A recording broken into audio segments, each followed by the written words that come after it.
Good afternoon. It's Friday the 20th of March 2025, just after 1 o'clock. Welcome to UK Column News. I'm your host, Mike Robinson, and joining me in the studio today is Patrick Henningsen. Welcome to the programme, Patrick. Great to be with you, Mike. And by video link, we have Mark Anderson. Now, later on, or shortly, we are going to be talking all things Signal. But we're going to begin with, well, the coalition of the stupid is what we're going to call it, because Starmer was back in Paris yesterday for another meeting of the so-called coalition of the willing. We're definitely calling it the stupid because they really are. Here they are. What is this, Patrick? This is Hasbro's new action figure, Euro action figure set, Mike. So they don't look real. That's all I can say. No, indeed, they do not look real. Now, Starmer said it's now over 2 weeks since Ukraine agreed to an immediate 30-day ceasefire. That offer is still unanswered. It's over a week since Putin agreed to an energy infrastructure ceasefire. Since then, Russia has hit energy infrastructure sites across Ukraine. And he went on to claim that published readouts from both sides of the agreement confirmed that a naval ceasefire and prevention of use of commercial vehicles for military purposes in the Black Sea, that was agreed, but that Russia immediately backtracked and placed conditions on the agreements despite good faith participation for Ukraine. That's Starmer's position. So it's exactly as you said, Patrick, over the last 2 or 3 weeks, you offer an unworkable ceasefire and then shout see when Russia looks at the detail and doesn't quite like what it sees. It's the Israeli negotiation method. So it's good to know they've adopted that in London. Absolutely. Well, and Paris in this case, but just prior to the coalition of the stupid meeting, Starmer met with NATO Secretary General Mark Rutte. They discussed, this is their readout on this, they discussed their enduring support for Ukraine, agreeing that Europe must do everything possible to keep them in the fight and keep the pressure up on Putin. They both acknowledged apparently the vital role of the United States in forging a path towards a ceasefire agreement, and reiterated that Europe stands ready to support a durable and lasting peace when it comes. And he, of course, Starmer restated his unwavering commitment to NATO as, quotes, the cornerstone of our security. So he was once again virtue signaling for European Defence Union, because that is the term that's used with that all the time. Anyway, at the coalition of the stupid meeting, Starmer presented the outcomes of the planning meetings that we were talking about. There he is with the illustrious Zelensky, of course. Great photography and marketing and public relations. So we really have to give it to the Mike. Right. It's like magazine quality. So, I mean, forget about the substance of it, but the look of it, the packaging, it's excellent. So they're doing a great job on the PR side. But the substance, I'm not so sure about. No, indeed. So, as I say, Starmer was presenting the outcomes of the planning meetings in support of Ukraine, which, as we were talking about on Wednesday, taking place at military operational headquarters in Northwood over the last few days. The British regime described the planning meetings as intensive sessions. They apparently involved over 200 military planners from countries across the globe. So they're very determined to try to tell us all that this is something which is widespread support from all kinds of countries. Do you think they, by chance, discussed the 700,000 dead Ukrainian men who've been sacrificed at the altar of NATO and European vanity over the last 3 years? Do you think that topic came up at all? Only in the context of the next 700,000, probably. The dire price that Ukraine and its population have paid because of NATO's proxy war against Russia. I wonder if that came up at all. No, probably not. But they did apparently spend their time looking in detail at the setup of any future boots on the ground in Ukraine. And I just want to sort of highlight this image also, because you're talking about the PR images. I mean, what's this carpet here? It's just showing the haute couture, as they say in France. Haute couture of that's Macron and Brigitte's personal selection when they revamped it's the Élysée Palace. I guess so. I guess so. Or wherever they are. But yeah, it's very with it. I'm a very contemporary. I like the mix of neoclassical, Baroque, and contemporary. I think it's a nice balance. It's very. It says a lot about modern France, and that's what Macron wants to get that message across. So I like it. And the vase on the fireplace, Michael. Look at that. Yeah, if we just put that back up again for a second. I mean that's worth a few quid, well, right? But I mean, it's like play school. It's like, kindergarten. It's just stupid. I mean, it's ridiculous. What are they trying to sell here? They're trying to, this is some like advanced European brain trust with Zelensky plugged in there. Somehow they're going to figure out how to defeat the Russians and how Ukraine's going to win this war. That's not going to happen. They're not talking about that either. No. They're saying when a lasting peace, when it finally comes, what do they mean? When Ukraine wins, or? All the language from them is that they want to keep this thing going for as long as absolutely possible. And, they are, I suspect, as we're probably going to see later on in the program, doing everything that they can to subvert any attempts at making some kind of proper peace deal here. Yeah, long-term, low-intensity conflict, most profitable. And most costly for Ukraine on that, for that matter. Let's move on, Mark, then and welcome you to the program. And the Federal Reserve, what's going on with Trump and the Fed? Well, I recall during Trump's first term, I was at an Ann Arbor store and I picked up a newspaper, and Trump did, to his credit at that time, make some overtures about reining in the Fed, at least to a degree. Now, this is a completely exclusive report that I'm about to give, in the sense that the current Treasury Secretary, Scott Bessent, and we can put that up, gave a speech March 6th to the Economic Club of New York. He happens to be a member of that economic club. And this is something that got very little press. It was only covered by the Treasury Secretary's own YouTube and C-SPAN, which, of course, is a public utility funded by the cable companies, and then the Economic Club's own YouTube channel. That's the only coverage it got. So this is something of an exclusive. And what Bessent had to say to the club is shown here. Trump's recent executive order that requires the Office of the Comptroller of the Currency, the Federal Deposit Insurance Corporation, and the Federal Reserve to submit regulatory actions for review at the Office of Management and Budget will improve analytical rigor, discipline, and accountability. So he's kind of making the Fed funnel a lot of its regulatory ideas through the OMB, which is not hugely significant, but there's more than meets the eye to that. Now, NASDAQ, of course, the Wall Street stock entity, they took notice of that right away, as is shown here in this article. And they were one of the only entities that has been watching what Bessent has been doing. And they actually went back prior to his economic club speech, and they went back prior to when Trump was president, and Scott Bessent was simply an economic advisor last October to Trump. And they picked up on something else that runs sort of parallel. Trump's proposed shadow Fed share plan challenges Jerome Powell's authority, Jerome Powell being the current chairman of the Federal Reserve Board. And so this is another area where Bessent and Trump are looking at kind of reining in the Fed and adding a little more government oversight. And here's something in terms of detail from NASDAQ, the shadow chair proposal. Trump's Treasury Secretary, Scott Bessent, previously floated a controversial plan, as I noted, to establish a shadow Federal Reserve chair.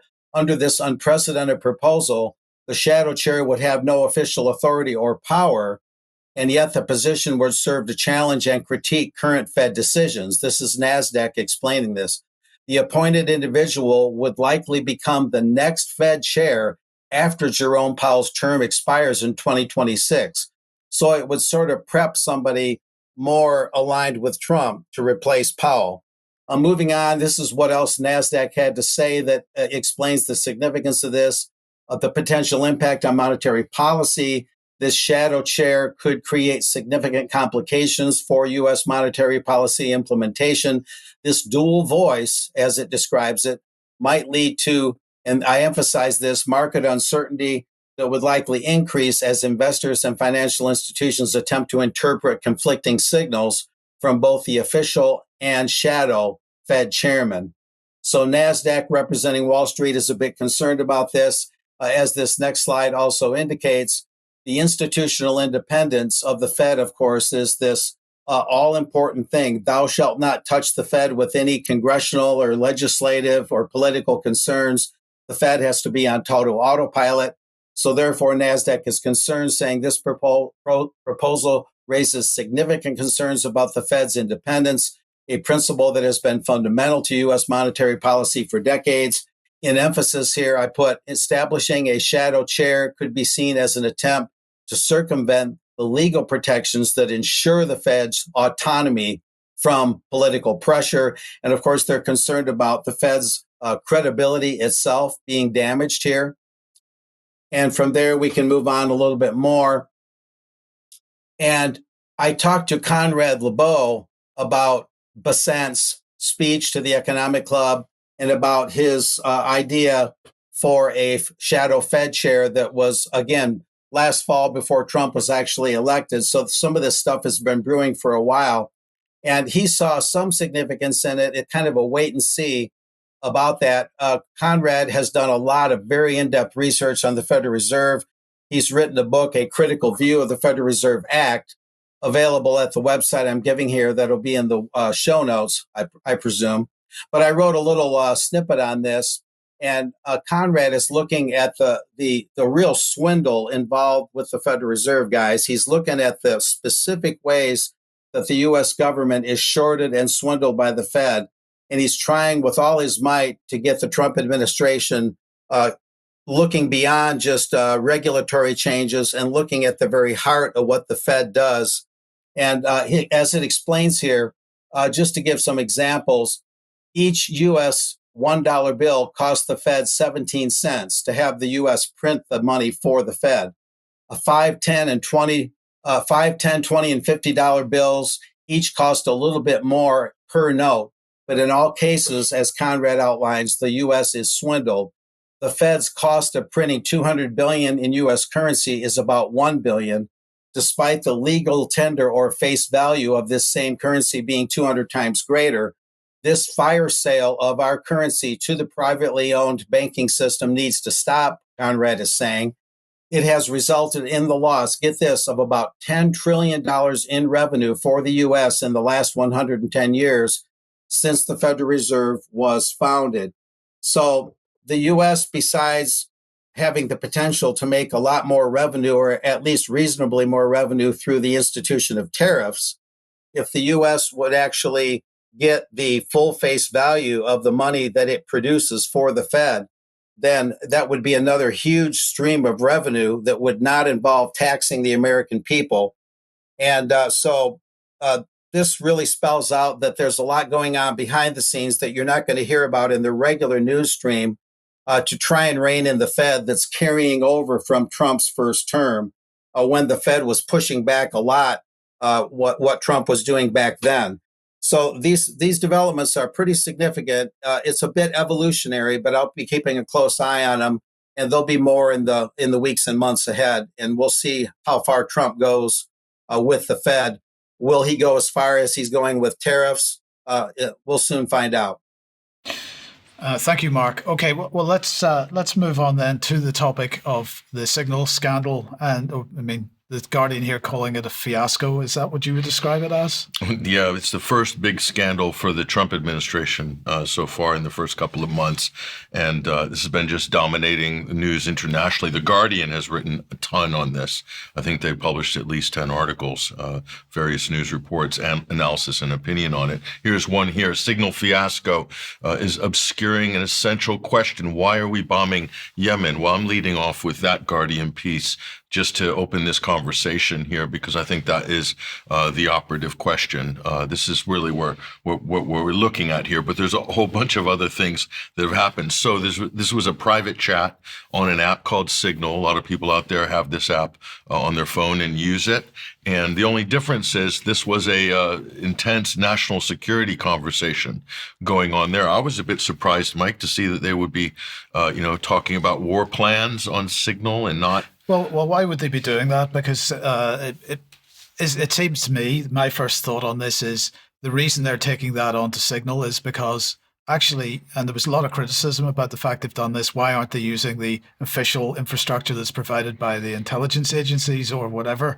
That must be the answer right there. It's because they want to have this conversation outside of the surveillance that they would otherwise be under. Absolutely. So they have secure video conferencing. Normally that would be a venue you'd use for that. So because of that automatic delete feature and things like that, this keeps it somehow out of the public domain, except if there's a journalist in the chat. And in this case, there was. Let's just break down what happened here. It's an absolutely incredible story, but it opens up a lot of interesting questions. So we'll bring on the chat group here, Houthi small group. This is what they called it here.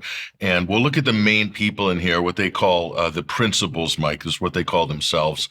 Pete Hegseth, J.D. Vance, there they are. Pete Hegseth, Defense Secretary, J.D. Vance, Vice President, Tulsi Gabbard, Director of National Intelligence, and Mike Waltz, National Security Advisor to President Donald Trump. So these are the main sort of actors in here. And there's this guy, Jeffrey Goldberg, editor of The Atlantic magazine, and somehow he's been included in here allegedly by Mike Waltz at the bottom there, Trump's National Security Advisor, somehow added this journalist to the chat room. But amazingly, when confronted about it, which we'll show you later, he has no idea how he got added to this group, even though Mike Waltz created the group. So was it his aide that did it? Was it Mike Waltz that did it? Was his phone hacked by a foreign government and they accidentally put the biggest anti-Trump journalist in Washington, Jeffrey Goldberg, a never-Trumper, one of the big pushers of Russiagate early on. But here's the kicker. Also the greatest defender of the state of Israel. Very hawkish against Yemen, very hawkish against Iran. And, an arch-Zionist who was in the IDF as a prison guard, guarding Palestinian prisoners being tortured in the Negev desert. So that's Jeffrey Goldberg. Okay. So it's no coincidence. And this is what we'll posit here, Mike, no coincidence, in my opinion, and many others, that Jeffrey Goldberg was put on this chat group. Yeah. In fact, people don't get brought onto the chat group by accident. Well, no, Mike Waltz is trying to say that it was an accident or some act of God, but we think otherwise. Let's take a look, though, at the main chat here. This is the important bit. Now, what did we learn from this? This is the important part. At least we get a look in here of how people act and think within this White House and Trump cabinet here. So J.D. Vance kicks off, says, team, I'm on a trip in Michigan or whatever. He's saying, I think we're making a mistake by bombing Yemen here. And this was the Yemen bombing from 2 weeks ago that was carried out. He says only 3% of U.S. trade runs through the Suez Canal, 40% European trade. It's the risk is that the public won't understand why it's necessary. Is it in American interest, etc.? And so Pete Hegseth comes back here. Oh, this is Vance again. The bottom on here, it says, Mike, but I'm not sure the president is aware how inconsistent his message is with Europe right now. So the issue of Europe comes up. And so we'll go here to Pete Hegseth responds to the vice president. I understand your concerns, and I fully support you raising it with the president. But he says what this boils down to here is nobody knows who the Houthis are. So this is what we need to get our messaging say. He says, I think the messaging is going to be tough no matter what. Nobody knows who the Houthis are, which is why we would need to say and focus on Biden failed and Iran is funding them. So he's saying this is because of Biden's failure and Biden's weakness and because of Iran is funding the Houthis. So it's all about messaging. So is this what the intention of the attack was? And we'll explain that in a minute. But I mean, it's kind of bizarre on one level, but also very crass on another. This is Stephen Miller here, and he's saying, what's Egypt and Europe going to give us in return for this supposed favor? You see, they keep saying Europe. Nobody's mentioning Israel in any of these chats. It's totally verboten. It's almost like Europe is code for Israel in this discussion, but it's amazing. So that's Stephen Miller. He's an advisor to the president here. And then back to Pete Hegseth here. Yes, the European freeloading is pathetic. So, this is terrible for European-U.S. relations, this type of disclosure here. And he's saying, talking about timing and so forth. And so we go on here and say, we're prepared to execute. And if And if I had final go or a no-go vote, I believe we should. This is not about the Houthis. I see it as two things: restoring freedom of navigation, a core national interest, and reestablishing deterrence. So they're saying that there's no U.S. trade going through there, but the freedom of navigation is. But there's quite a bit of Israeli shipping going through. At least there should be under normal circumstances, right? Yeah, and that's the only shipping that's being interdicted. Right. So the irony here is, and what Pete Hegseth's not telling you is, the reason there was no Yemeni attacks on any Israeli shipping because there was a ceasefire, but because Donald Trump and Netanyahu broke the ceasefire, then the Yemeni said, we're going to start interdicting ships. So this is a preemptive strike by the United States. Right. That's what this is. So they're not even mentioning the fact that the Yemenis are protesting the fact that Israel stopped food and medical aid and water going into Gaza. They ended the ceasefire, resumed the blockade of Gaza. That's the complaint by Ansar Allah, a.k.a. the Houthis, a.k.a. the Yemenis here. So it's just, a lot of this is just amazing propaganda. So wait a few weeks or months does not fundamentally change our calculus here. We risk a leak if we wait, and looking indecisive. Well, it leaked anyway. And they're saying Israel takes an action first, i.e. hits the Yemenis, or a Gaza ceasefire falls apart. Well, the ceasefire already fell apart. So I don't exactly know what he's talking about here. It really shows how out of touch these guys really are. It's absolutely incredible. And here, Hegseth's putting the whole timetable before the attack. And so look at this. All the details here, F-18s launch, first strike package, 12:15 Eastern Standard Time, trigger-based F-18s, strike window starts, et cetera, et cetera. So he's given up all of the operational details here. So there's no operational security, or what they call OPSEC, in sort of national security lingo here. And so this is the real laugh here. This is Hegseth. More to follow. We are currently clean on OPSEC.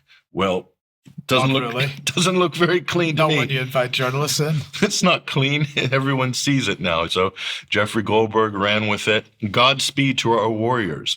So what Hegseth did is Goldberg initially released part of this, but didn't release all the battle plans, but said that the battle plans were divulged. Hegseth went into the press, as you'll see in a minute, and denied divulging any battle plans, calling Goldberg a liar. Goldberg then releases all these texts that we're seeing here, the full set of messages here. So it's a complete mess on that. So we're going to give a big emoji for Pete Hegseth on his OPSEC security. So ConOps, OPSEC. So anyway, there we are. So anyway, bringing him back here. And what do we need to look at this? The final wrap up. We need to look at this. Mike Waltz. I'm typing too fast. The top missile guy. We had a positive idea of him walking into his girlfriend's building. It's now collapsed. Excellent. Mike Waltz. Fist. American flag. Emoji. Good job, Pete, says Marco Rubio at the bottom. Mike Waltz. Great job, team. I mean, it's just so high schoolish in terms of the way that they're interacting. I mean, it's kind of shocking on that level. Mm-hmm. So anyway, we'll go to, this is Pete Hegseth, basically, before everything was released, denying it all in front of the American public. Look at this.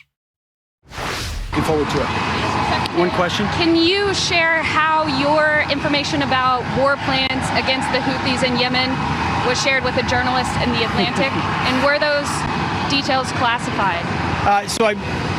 You're talking about a deceitful and highly discredited so-called journalist who's made a profession of peddling hoaxes time and time again, to include the hoaxes of Russia, or the fine people on both sides hoax, or suckers and losers hoax. So this is the guy that peddles in garbage. This is what he does. I would love to comment on the Houthi campaign because of the skill and courage of our troops. I've monitored it very closely from the beginning. And you see, we've been managing 4 years of deferred maintenance under the Trump administration. Our troops, our sailors were getting shot at as targets. Our ships couldn't sail through. And when they did shoot back, it was purely defensively or at shacks in Yemen. President Trump said, no more. We will reestablish deterrence. We will open freedom of navigation, and we will ultimately decimate the Houthis, which is exactly what we're doing as we speak from the beginning, overwhelmingly. Why were those details? So you can see, completely unhinged. Pete Hegseth doesn't like being challenged by the press. He's only 44 years old. He's a Fox News weekend host who was made defense secretary. The highest rank he attained in the military is major, so not exactly qualified to be the head of the Pentagon. So why he was selected by Trump or by another foreign government, perhaps, is anyone's guess. But you can see, he said, our brave warriors attacking the Houthis. Yemen's the poorest country in the world, and it's merely enforcing a blockade on Israeli ships in accordance to the International Courts of Justice genocide case, the Genocide Convention, a number of other international treaties, and the fact that they have a right to issue sanctions against Israel for crimes against humanity until it stops. And when they did have a ceasefire by Trump, they did stop interdicting ships. So what's the U.S. gone and done? Now Yemen's resumed. So who's damaged from this? The Egyptians are damaged. European trade is damaged. The Israelis are damaged, which we'll show you shortly. So the United States has actually ruined everything that was working. Just a few days ago, they've destroyed it all in the name of showing how tough and how great our warriors are and how brave our troops are against those Yemenis wearing sarongs, sandals. But I mean, the Yemenis are much more than that, of course. Ansar Allah is much more. So it's funny, they're demeaning them, but then saying how they're incredible. So here's Tulsi Gabbard. And the timing of this, Goldberg drops this story right before the Senate Intelligence hearings. So the timing, he held on to it and then dropped it right before the hearings. That tells you this was intentional. He was brought into the conversation, I believe, and it's designed to damage the Trump cabinet, and it did that. So here's Tulsi denying that there was any classified information, which was a huge, huge misstep for her, and I probably will end up being fatal for her career as a National Director of Intelligence. Watch this. Contact the defense secretary or others after this specific military planning was put out and say, hey, we should be doing this in a skiff? There was no classified material that was shared in that So then signal if there was no check. classified material, share it with the committee. You can't have it both ways. These are important jobs. This is our national security. Bobbing and weaving and trying to, filibuster your answer. So please answer the Just She did not do well there. getting owned by Mark Warner is embarrassing. But anyway, here's Mike Waltz, national security advisor to the president, trying to somehow wiggle his way out of this strange situation. Laura, I'm not a conspiracy theorist, but of all the people out there, somehow this guy who has lied about the president, who has lied to Gold Star families, lied to their attorneys, and gone to Russia hoax, gone to just all kinds of links to lie and smear the president of the United States. And he's the one that somehow gets on somebody's contact and then gets sucked into this group. Is someone in your intel team trying to cause trouble here? Because that's the scuttlebutt out there. Look, that we have people. No, look, this is a great group. The president has a great team. This is not first term. No, your team. I'm not talking about the other principals. No. These were principals and a couple of staff that were coordinating, as you saw, having a policy discussion as we went forward. And then just in the days before what was an incredible strike. Not only did we take out people that the Biden team never could, that we took out headquarters, missile caches, and actually one of the leaders of the Houthi organization. We've since taken out several since. And, that's what they don't want to talk about. They don't want to talk about the success here. They don't want to talk about the hostages getting released. They don't want to talk about the Black Sea ceasefire that we just put in place today as the president ends the largest land war in Europe, or the border, or the fact that Panama just kicked China out of the canal, and success after success after success. So they want to focus on this. It's embarrassing, yes. We're going to get to the bottom of it. I just talked to Elon on the way here. We've got the best technical minds looking at how this happened. But I can tell you for 100%, I don't know this guy. I know him by his horrible reputation, and he really is the bottom scum of journalists. And I know him in the sense that he hates the president, but I don't text him. He wasn't on my phone. So he needs Elon to tell him? Yeah, you need Elon's tech team to say how he added the journalist to the Signal group. Okay, fine. But you see him and Hegseth attacking the Goldberg instead of basically owning the fact that somehow something went on here, Mike, and we'll never know. We may never know the full story. And probably Mike Waltz is somehow knowledgeable of what happened. It could have been an order from a higher up, maybe even the chief of staff that came from the Israeli lobby, put Jeff Goldberg on the group. Don't worry, it's been okayed by the boss. Right. And nobody can talk about it after that because it goes too high up the chain. So it could be a number of possibilities here. But so there's different things to look at, which is what the impression was from it, what the takeaways were, and what the people's reputations, who got damaged, who was elevated by it. So let's take a look at that here. So some takeaways from the Signal Gate. Pete Hegseth comes off as hawkish, aggressive, or a leader if you're a neocon. So he is probably done on aggregate well out of it. Obviously, we're more critical of him, but J.D. Vance, cautious, diplomatic, dovish. So if you get an inside look at how they interact, this is the sort of political impression you get. Tulsi Gabbard, amateurish, sloppy, and compromised. Just by being in there as the NDI and not in a skiff or not on some secure, I mean, you can't let sorry, if we go back. You can't let the public have privy to these types of conversations. That's the problem, because when the public's allowed to see not only how you're portraying other countries, other leadership, and so forth, your military plans. We'll go back up on screen here. Mike Waltz, shady, sloppy, and dishonest. So these are the sort of impressions that they're getting afterwards here.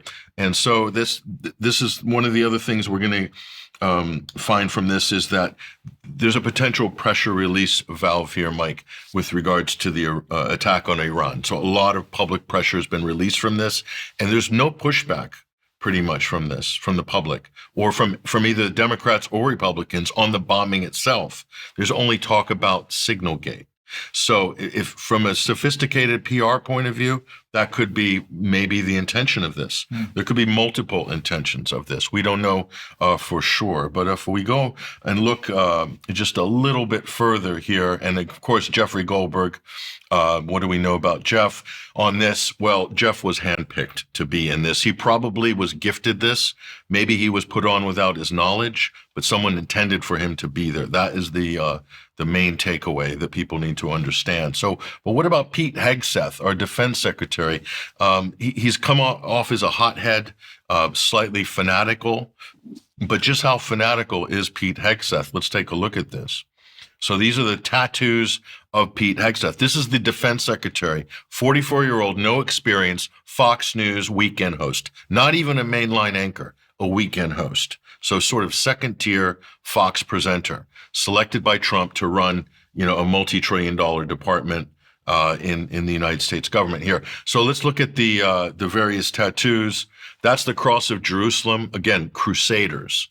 And so above, though, there's this other Deus Vult. What does that mean? This is a God will it. This is a crusader call for the crusade. So he's a religious Christian Zionist extremist. But here's interesting. He got a new tattoo. Look below Deus Vult. And let's take a blow up of that. What does that mean? That's Arabic. It means infidel. So this is the defense secretary. He's got infidel tattooed on his arm. And so here's Pete Hegseth at the King David Hotel in 2018 during the first Trump term. Look at this.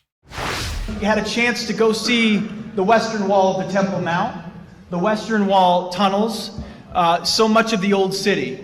And as you stand there, you can't help but behold the miracle before you. And it got me thinking about another miracle that I hope all of you don't see too far away. Because 1917 was a miracle, 1948 was a miracle, 1967 was a miracle, 2017, the declaration of Jerusalem as the capital was a miracle, and there's no reason why the miracle of the reestablishment of the temple on the Temple Mount is not possible. I don't know how it would happen. You don't know how it would happen, but I know that it could happen. That's all I know. That facts and activities on the ground truly matter. And that's why going and visiting Judea and Samaria, understanding that sovereignty, the very sovereignty of Israeli soil and Israeli cities, locations, is a critical next step to showing the world that this is the land for Jews and the land of Israel. And I believe, in light of the support you have in Washington, D.C., the support you have amongst patriotic Americans, amongst evangelical Christians, amongst believers, amongst Republicans, even amongst some Democrats who can barely say it anymore in Washington, buy the ticket, take your action, do what needs to be done here in Israel, because I truly believe this is a moment where America will have your back. You have Donald Trump in the White House. You have Mike Pence as vice president. You have Nikki Haley at the UN. You have true believers in Israel and America that have your back. Total religious fanatic. So this is just what it is. And why he was selected, probably because the Israeli lobby put him on the short list for that position because of his religious fanatical pro-Zionist beliefs. So no question about that. He doesn't have the CV, he doesn't have the pedigree for it at all. So those are some of the main takeaways here.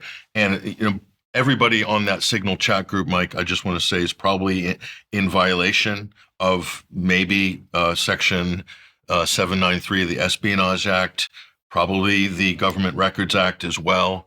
And just using Signal is kind of compromising national security and classified information. It's national defense information. It's automatically classified. So there's all sorts of problems with this.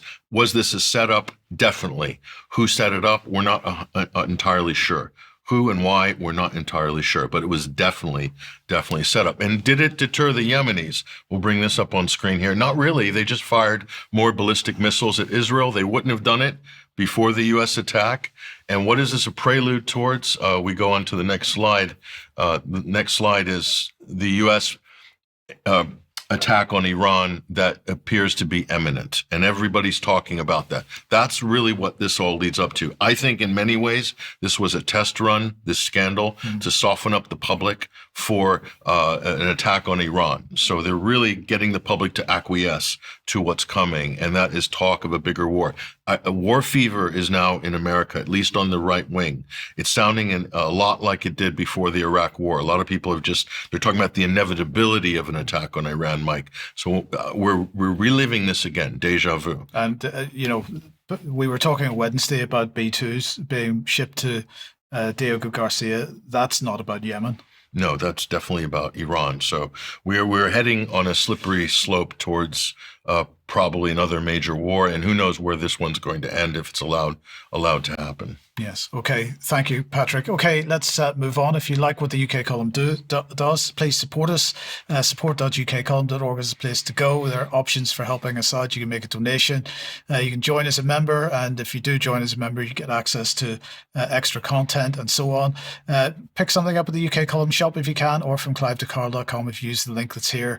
And we'll get a small commission from everything that you buy. But if you can't do any of that, that's fine. But please share anything you see on the UK column website. We do need your help with that. There's share buttons provided because, of course, we are subject to censorship and deplatforming and various other issues. We do not need that help if you possibly can. Now, another reminder of UK column on location. Very few tickets left for this now. This is on Saturday, the 5th of April in Cheltenham. You will be speaking at that, Patrick? Yeah, I am going to be speaking. I'm very much looking forward to it. Not only seeing my colleagues, but also meeting someone like Catherine Gunn, who I've admired for many years. Yes. For what she's done. And we're certainly going to have a very interesting presentation, which we'll be delivering along with the others. I look forward to listening to everybody. Fantastic. And if you can't manage to get there in person, it will be live streamed. And so have a look on the front page of the UK column website for how to get hold of a ticket for the live stream if you would like to join us on that. Now, yesterday's discussion with another speaker at the event, Raja Miah, is now up on the UK Column website. So that was broadcast at 1 p.m. yesterday. If you didn't see it, get the on-demand version on the UK Column website. A quick notification of an event happening on Monday, the 7th of April from 7 to 10 p.m. What's Wrong with Sex Education?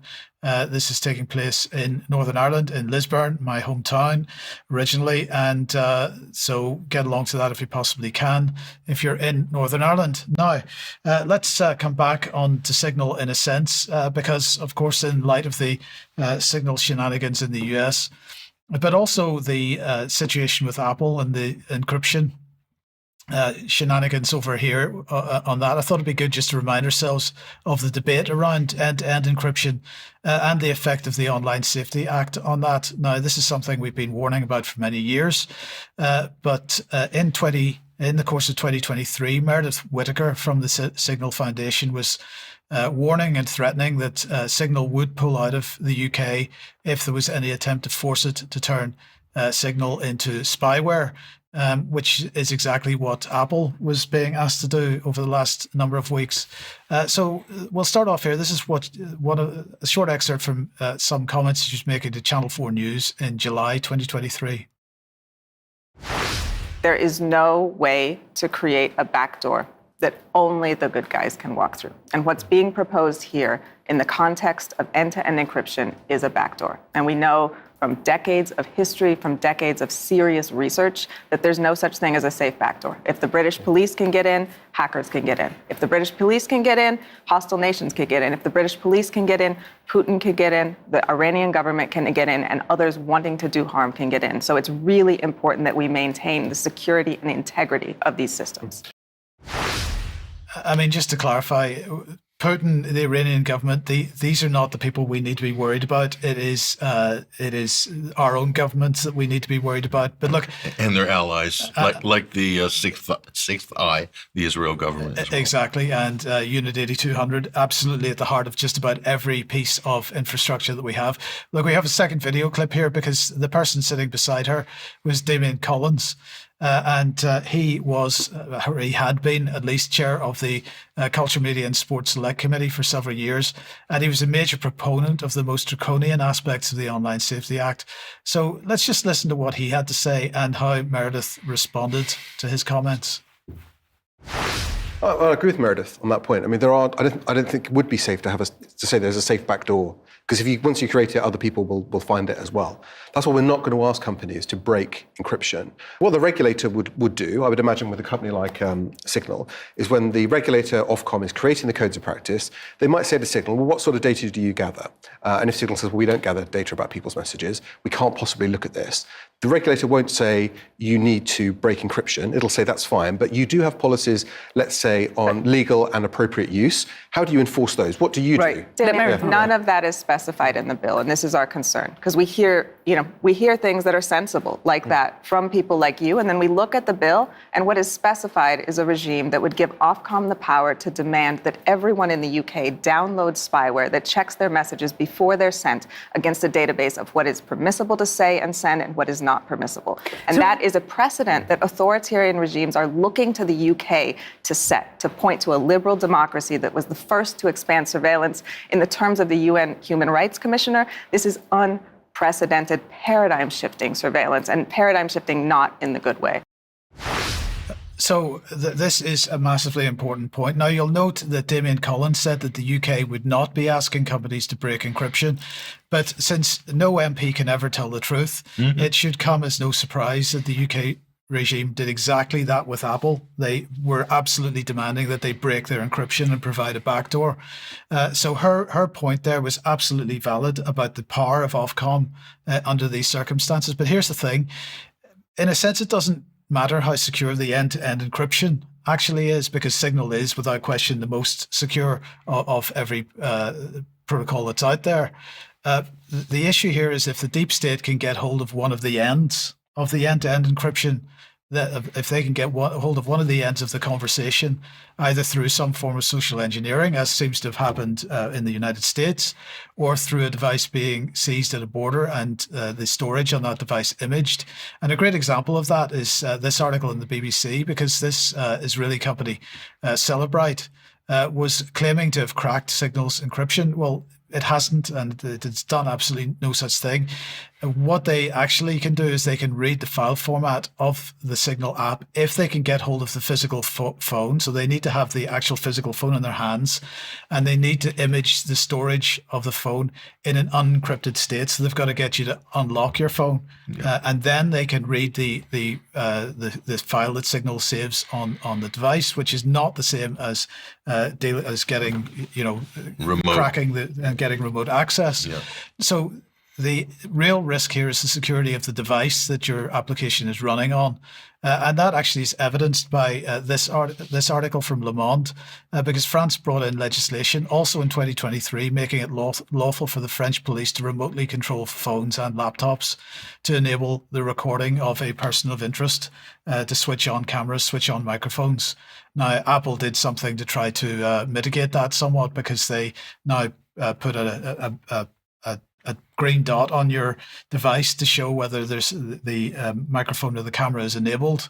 And so they do something to at least attempt to give somebody an indication that something's being used. But nonetheless, that I think is the major risk, is that the control of the endpoint. And I think even if this journalist hadn't been brought into the US conversation, however that happened, there are still some questions to be asked about using personal phones for those types of conversations. Yeah, I would say very risky, very risky.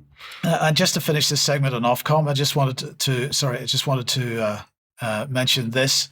Ofcom has fined the provider of OnlyFans. This is a company called Phoenix International Limited, £1.05 million for, they say, failing to accurately respond to formal requests for information about its age assurance measures on its platform. So OnlyFans, as you know, pornographic in many cases, and they're effectively requiring facial recognition and other mechanisms for identifying people's ages as a form of digital ID required here, and that's what this is all about. So companies submitting to Ofcom regulation are required under the Online Safety Act to respond to statutory information requests from Ofcom in what Ofcom describes as an accurate, complete and timely way. And they say that in June 2022 and in June 2023, they asked for information from Phoenix on their age assurance measures, the ones that they had on the OnlyFans website.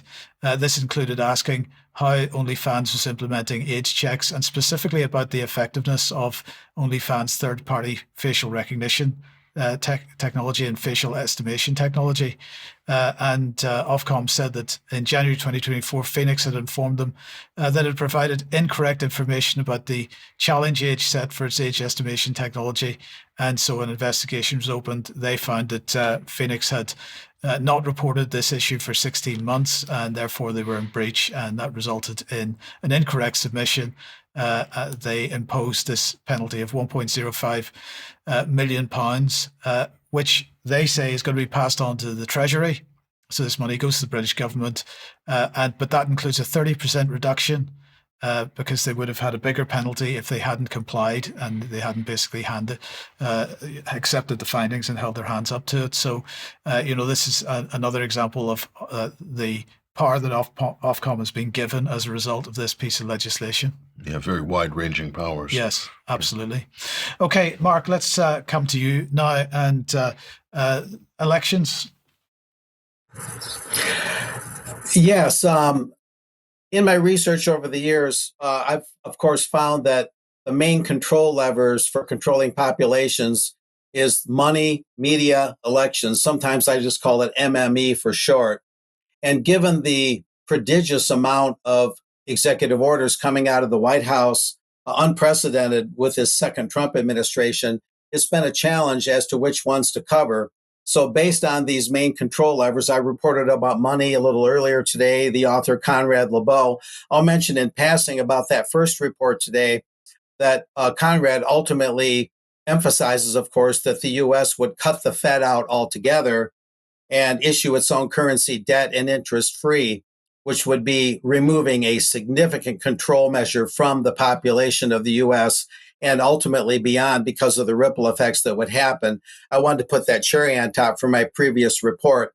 But this March 25th executive order is quite significant here, according to an author that and a activist that I'll mention in a minute, preserving and protecting the integrity of American elections. And there's some laudable things here. This is an issue I followed for a long time, so I know what to look for. And in this is right from the executive order.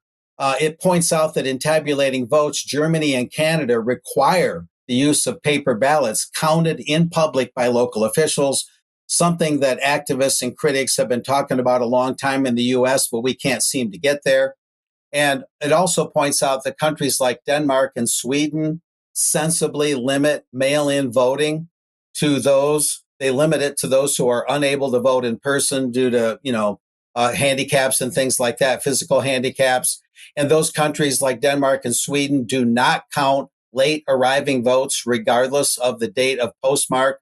But many American elections now feature mass voting by mail, with many officials accepting ballots without postmarks or those received well after the official election day.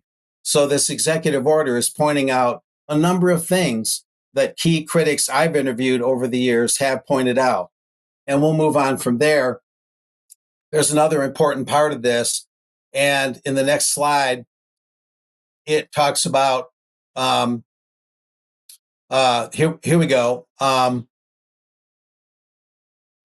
Well, the United States has not adequately enforced federal election requirements. And basically what it comes down to is that there are a number of existing laws that simply aren't being enforced. In other words, it's not a matter of Congress needing to pass a whole lot of new laws.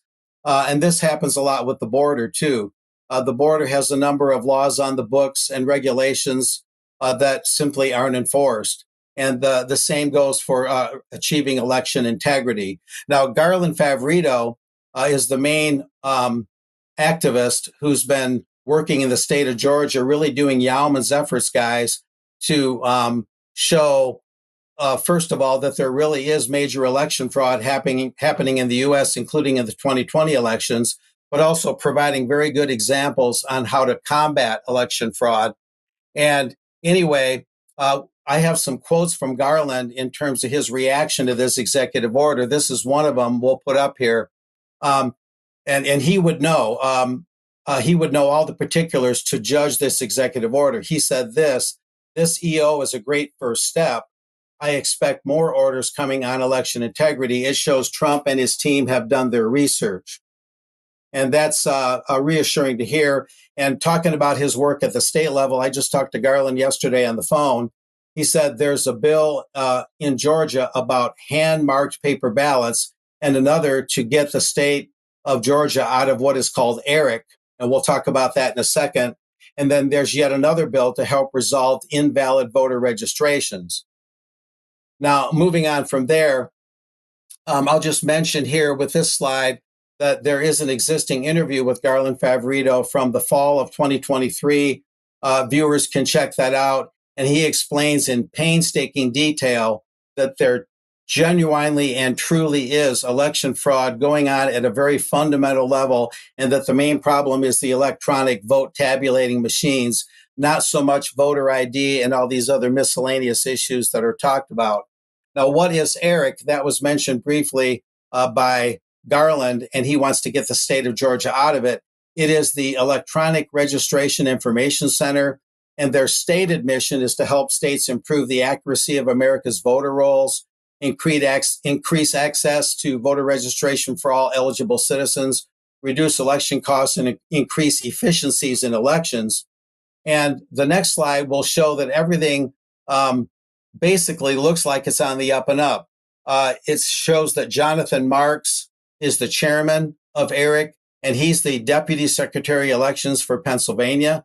And Blake Evans is the immediate past chair, and he's the director of elections for the state of Georgia itself. So everything looks to be on the up and up. Just a coalition of state officials that run elections. However, when you look at the background and who created ERIC, and this is something Garland pointed out, that creator is David Becker, a very left-leaning election law advocate and the co-founder and executive director of the Center for Election Innovation Research. He previously worked at Pew Charitable Trust, where he organized the creation of ERIC, the Electronic Registration Information Center. He also worked for the ultra left-wing People for the American Way, and he worked in the Department of Justice, where he got in a number of scrapes. He got in trouble for actually meddling in elections in sort of an indirect fashion. So all in all, the executive order from the Trump administration, guys, is firing on a number of good cylinders and pushing most of the right buttons. As Garland, who is very much an expert on this, has to say, there's more to be seen. There's more that ought to be done. But the election situation in the U.S. has long been egregiously out of whack with the very untrustworthy non-public counting of the votes. Votes are cast in public but counted in secret. And that's been a huge issue here. And hopefully we're seeing the beginning of the end of these very secretive vote counts that have plagued the U.S. for decades. So we'll see. But with Garland's stamp of approval on this, things are looking good so far. So back to you. Thanks, Mark. Okay, we began with the coalition of the stupid. Let's continue on that theme, or end on that theme, because JD Vance is visiting Greenland today. Now, this is how Vance announced his visit. Hey guys, it's JD Vance, the Vice President, and you know, there was so much excitement around Usha's visit to Greenland this Friday that I decided that I didn't want her to have all that fun by herself, and so I'm going to join her. I'm going to visit some of our guardians in the Space Force on the northwest coast of Greenland, and also just check out what's going on with the security there of Greenland. So that sounded like Shady Vance. Everybody in the office agrees that it sounded like Shady Vance, not JD. But anyway, the question is this a popular visit? And, well, Donald Trump thinks it is. So let's see how popular he thinks it was. Sure. I think it's important. It's important from the standpoint of international security. And if you look at the ships outside of Greenland, you have Russia, you have China, you have lots of different people and lots of different places. And it cannot go on the way it is. It's not going to go on the way it is. I'll make a statement. It's not going to happen. So they're going there, and that's purely friendship. Who's doing the inviting? You said people. A lot of people, yeah. People from Greenland are asking us to go there. We have many, many requests from many, many people, some officials too. Mr. President. Yeah. Well, he may have been overstating the situation. Let's have a look and see how many people, because as has been widely reported, and here's a tweet about this. Vance's wife, Usha, is in Greenland already, and she thought it'd be a great idea if she prepared the visit of her husband by recruiting ordinary Greenlander families who she hoped would open their front doors to them. Naturally, they chose the Greenland capital, and, well, oh dear, not a single family apparently wanted to have anything to do with them whatsoever. It's a bit embarrassing, is it not? So they had to cancel her visit because nobody wanted to have her in the house for a photo op. Surprise, surprise. So I like these Greenlanders already. They seem to be people of integrity, Mike. Yes. Well, anyway, what's this all about? Well, it's about the Arctic. Which is the newest geopolitical front line against Russia and China, as Trump was sort of hinting at there. So here's exercise Joint Viking. That's just completed. This is U.S. Marines that's participating in an exercise in Norway. It was called Joint Viking 25. It was a Norwegian military exercise focused on Arctic cold weather training, military engagements, and the exercise demonstrated, they said, that the Marine Corps have a unique ability to rapidly deploy during a crisis, and they aim to enhance operability with Norway and with Europe. But I thought they were getting out of Europe. So this is very strange. Yeah. Who are they fighting? Are they training to fight the Russians? Russians are pretty good at cold weather fighting, I'm told. Like that's all they do, Mike. I believe they are. Yeah, yes. that's all they do. But anyway, look, the reason the Arctic is so important all of a sudden, and it's not really all of a sudden because it has been for the last lot of years, is that Russia and China are working hard to open up trade routes along the northern coast of Russia. The Arctic was once described as an area of high cooperation and low tension, and certainly the BBC and a whole bunch of others really making the point that this situation has changed. The meme has been dropped.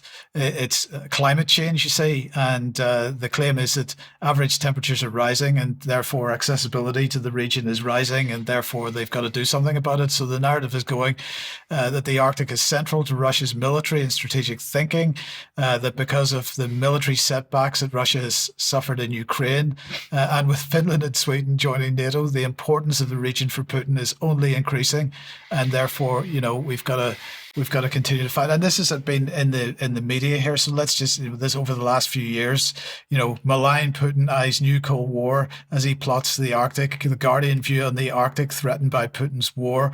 Russia and China opening a new anti-Western front in the Arctic. This has been going through the media for years, and also the think tanks and NGOs countering Russia's hybrid threats in the Arctic. And even our old friend Jens Stoltenberg, who went before he left NATO. This is not, he was talking about NATO 2030. This is not about NATO moving into the South China Sea. But it is about NATO moving into the Arctic and Africa, investing in heavy. And so this narrative just continues to be as they develop a new front. So I wonder how many fronts they intend to fight Russia on. Well, it's not that Russia's planning military conquest. It's that the Northern Passage, Mike, the Arctic Passage, is becoming it's going to become a major trade route, and so they want to be able to control it and block it if they so choose, not because of military activity by Russia, because of trade activity from China, from Asia, from Russia as well. This is about controlling trade and commerce. That's what NATO and the United States are playing at here. And this idea that the North Pole is going to melt and you're going to be able to drive a ship through at will just doesn't stack up to the actual data on ice cover on the North Pole, which is still frozen as we speak. It's getting frozen as early as it normally does and as late as it normally does. So there's seasonal breakup of ice, but this idea of Al Gore saying there'll be no North Pole by the year 2010, that didn't happen, and it's not going to happen for the foreseeable future, especially since we're going into a global cooling phase, a Maunder minimum. So that's kind of throwing the whole climate change conversation up in disarray. This is why they're panicking, and now they're basically punting to the military-industrial complex on the climate narrative. Amazing.